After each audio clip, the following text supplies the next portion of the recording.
Hello guys, welcome to my channel K tech channel में आप सभी का स्वागत है। तो फ्रेंड्स, आज जो वीडियो लेकर आया हूँ वो है एसपी फ्लैश टूल के बारे में।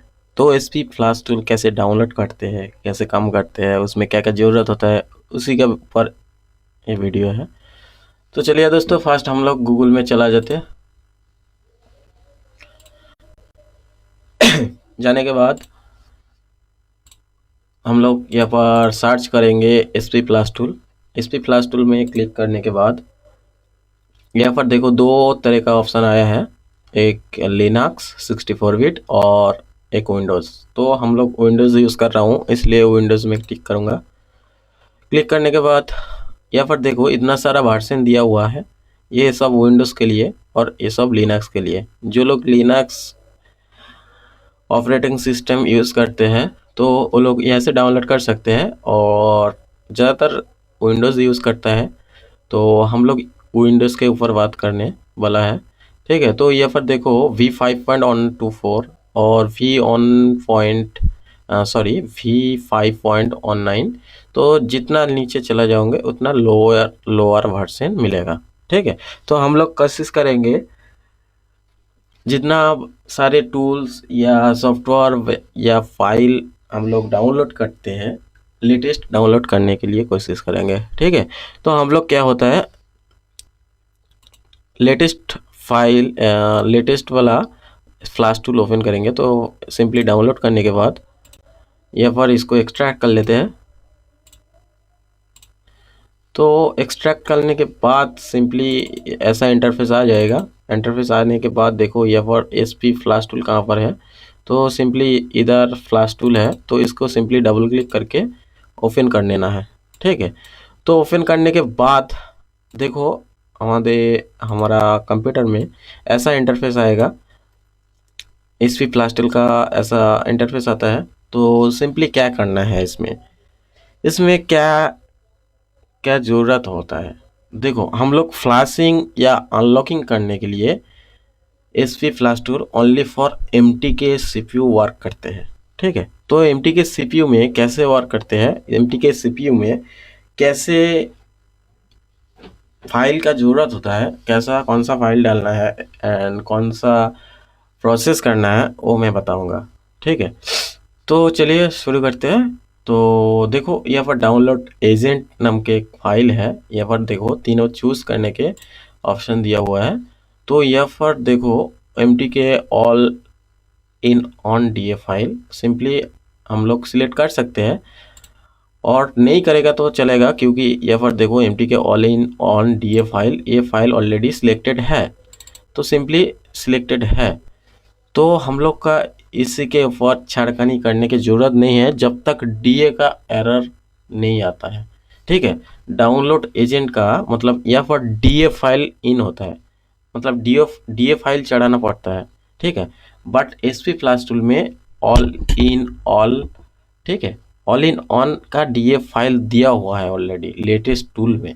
ठीक है, तो इसमें डीए फाइल देने की ज़रूरत नहीं है, क्योंकि ऑल सीपीयू का सपोर्टेड इसमें है। तो जब डीए का एरर आता है तब हम लोगों का गूगल से डाउनलोड करना पड़ता है डीए फाइल। तो जब कोई भी डीए फाइल का एरर का कोई मोबाइल आएगा मेरे पास, तब वो वीडियो में बता दूंगा कैसे डीए फाइल डाउनलोड करना है एंड कैसे उसको भरना है। ठीक है, तो सिंपली टूल को ओपन करने के बाद हम लोग का काम है स्कैटर फाइल। स्कैटर फाइल देखो इधर जो लिखा हुआ है स्कैटर लोडिंग फाइल, तो यह पर क्या करता है, स्कैटर फाइल का फाइल देना पड़ता है। ठीक है, तो स्कैटर फाइल हम लोग किसको बताता है, एमटी के सीपीयू में जो फ्लैश फाइल मिलता है उसके अंदर हम लोगों का स्कैटर फाइल मिलता है। स्कैटर का काम होता है उसका पूरा फुल मतलब जितना सारा प्रोग्रामिंग होता है तो स्कैटर फाइल के अंदर होता है। ठीक है, तो स्कैटर फाइल में हम लोग लोड करने के बाद सिंपली हम लोग फ्लैश करते हैं। ठीक है, तो स्कैटर फाइल से भी हम लोग कोई भी मोबाइल जिसका एमटी के सीपीयू है, तो कोई भी एमटी के सीपीयू का हम लोग स्कैटर फाइल से फ्लैशिंग या अनलॉकिंग कर सकते हैं। फ्लैशिंग या अनलॉकिंग हम लोग कर सकते हैं एसपी फ्लैश टूल के थ्रू। तो एसपी फ्लैश टूल्स में क्या होता है, एसपी फ्लैश टूल में हम लोग अनलॉकिंग भी कर सकते हैं, unlock EFRP MI account MTK CPU जितने सारा सिक्योरिटी है तो हम लोग इसमें से हम निकल सकते हैं, ठीक है। या FRP हो या MI अकाउंट या पैटर्न लॉक, फिन लॉक, कोई भी अनलॉकिंग कर सकते हैं, ठीक है। तो हम लोग क्या करते हैं, सिंपली इधर स्कैटर फाइल लोड करते हैं, ठीक है। तो जो फाइल आता है, देखो कोई भी, मतलब मेरे पास अभी फ्लैश फाइल नहीं है, तो जब मेरे पास कोई मोबाइल आएगा तो उसका फ्लैश फाइल डाउनलोड करके कैसे काम करते हैं उसका भी प्रोसेस दिखा दूंगा। तो सिंपली ऐसा फ्लैश फाइल देने के बाद ऐसा सपोज चल के धरो या स्कैटर फाइल है, इसको ओपन कर लेते हैं, मतलब लोडिंग हो जाते हैं, ठीक है। उसके बाद क्या होता है, देखो ऑथेंटिकेशन फाइल का मतलब कहते हैं, मेरा हम मतलब जो मोबाइल फील्ड में है उसको पता है क्या कुछ मोबाइल ऑनलाइन होता है, कुछ मोबाइल ऑफलाइन भी होता है। ऑफलाइन का मतलब है लो सिक्योरिटी का मोबाइल है, ऑनलाइन का मोबाइल है हाई सिक्योरिटी का, ठीक है। तो हम लोग MTK CPU का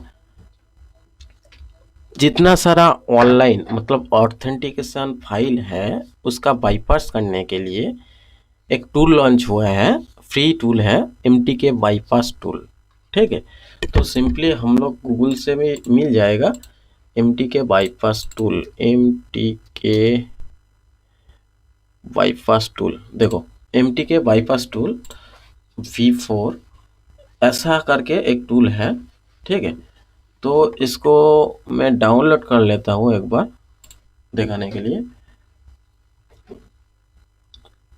जब तक डाउनलोड हो रहा है तब तक मैं कुछ बताना चाहती हूँ। तो जो मेरा चैनल में नया है, मेरा चैनल को सब्सक्राइब कर लीजिए, क्योंकि मैं हर दिन एक टॉपिक लेकर आऊँगा आपके साथ। तो जितना कोशिश करूँगा, जितना हेल्प हो सके नया सॉफ्टवेयर यूज़र के लिए, ठीक है। तो सिंपली डाउनलोड हो गया है, इसको क्या करना, हम लोग एक्सट्रैक्ट कर लेते हैं। एक्सट्रैक्ट करने के बाद सिंपली इसको ओपन कर लेते हैं।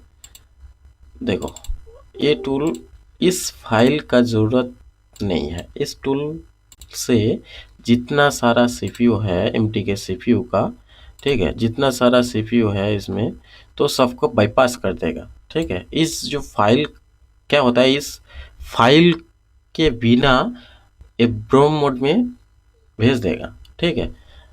मतलब हम लोग का जो ऑथेंटिकेशन फाइल का ज़रूरत होता है, ये जितना सारा CPU है ये ऑनलाइन CPU है, मतलब ऑथेंटिकेशन फाइल का ज़रूरत पड़ता है, ठीक है। तो इस फाइल क्या होता है, गूगल से डाउनलोड भी करना पड़ता है, ठीक है। तो क्या होता है, इस टूल में हम लोग बाईपास करते थे, ठीक है। MTMediaTek बाईपास टूल है ये।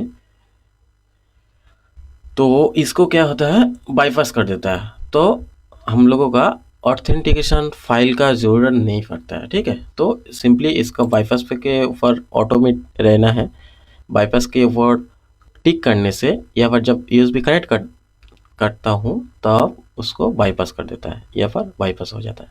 तो सिंपली क्या करना है, बाईपास करने के बाद सिंपली या फिर जो डाउनलोड होता है, या फिर देखो तीनों ऑप्शन है, ठीक है। तो हम लोगों का डाउनलोड में ही रहना है, सिंपली डाउनलोड में क्लिक करना है। अभी स्कैटर देखो या फिर please load A scatter file before action, ठीक है। तो या फिर अभी स्कैटर फाइल नहीं है, इसलिए स्कैटर फाइल मतलब फ्लैश फाइल लोड करने के लिए बता रहा है। तो हम लोग नेक्स्ट वीडियो में बताऊंगा, मतलब कोई भी मोबाइल आएगा तो मैं दिखा दूंगा प्रैक्टिकल के साथ। तो ठीक है, तो ऐसा क्या है, यहाँ पर सिंपली लोड स्कैटर लोड करना है एंड इसको बाईपास करना है एंड डाउनलोड में क्लिक करना है एंड फ्लैश फाइल को फ्लैश करना है। क्या होता है, हम लोगों का जो फ्लैशिंग का जो प्रॉब्लम होता है वो सॉल्व हो जाता है जब कोई मोबाइल का फ्लैशिंग करने का ज़रूरत होता है, ठीक है। तो सेम प्रोसेस से हम लोग अनलॉक भी कर सकते हैं, ठीक है। सपोज चल के धरो कोई मोबाइल का सिंपली फ्लैश नहीं करना है, ठीक है, सिंपली अनलॉक करना है। तो क्या होता है, फ्लैशिंग करो या अनलॉकिंग करो, हम लोगों का स्कैटर फाइल का ज़रूरत पड़ता है। ठीक है, स्कैटर फाइल के बिना हम लोग फ्लैशिंग या अनलॉकिंग नहीं कर सकते हैं। ठीक है, तो सिंपली स्कैटर फाइल लोड करने के बाद वहाँ पर कोई काम नहीं करना है। ठीक है, तो सिंपली यहाँ पर मैनुअल फॉर्मेट फ्लैश में चला जाना है। इसमें कोड आता है। ठीक है, तो कोड किसका कोड कैसा है वो मैं एक टूल लेकर आऊँगा। कोई भी एमटी के सीपीयू का स्कैटर फाइल उसमें लोड करने से अनलॉकिंग का कोड या एफआरपी का कोड या एमआई अकाउंट का कोड, तीनों कोड निकल जाएगा। ठीक है, तो वो टूल मैं लेकर आऊँगा ज़रूर। सिंपली मैं मतलब वो टूल मैं प्रैक्टिकल करके दिखाऊँगा, क्योंकि उस टूल में एक बार काम करके आपको देखना पड़ेगा, उसके बाद समझ में आएगा। ठीक है, तो इसमें सिंपली कोडिंग भर देना है एंड स्टार्ट करना है। ठीक है, स्टार्ट करने के बाद इधर सिंपली बाईपास कर देना है एंड बाईपास होने के बाद सिंपली स्टार्ट पे क्लिक करना है। ऑन क्लिक में आपका अनलॉकिंग हो जाएगा। ठीक है, तो मैं प्रैक्टिकल वीडियो लेकर आऊँगा, कैसे फ्लैश फाइल लोड करना है, कैसे क्या करना है, पूरा डिटेल्स में बता दूंगा प्रैक्टिकल के साथ। तो लेटेस्ट टॉपिक का वीडियो मतलब देखने के लिए मेरा चैनल में बने रहे, मेरा चैनल को सब्सक्राइब करें एंड वीडियो अच्छी लगे तो लाइक शेयर कमेंट करना मत भूलिएगा। तो चलिए दोस्तों, आज तक जो टॉपिक था इतना ही। नेक्स्ट टॉपिक दूसरा कोई टॉपिक लेकर आऊँगा, तब तक मेरा चैनल पे बने रहे।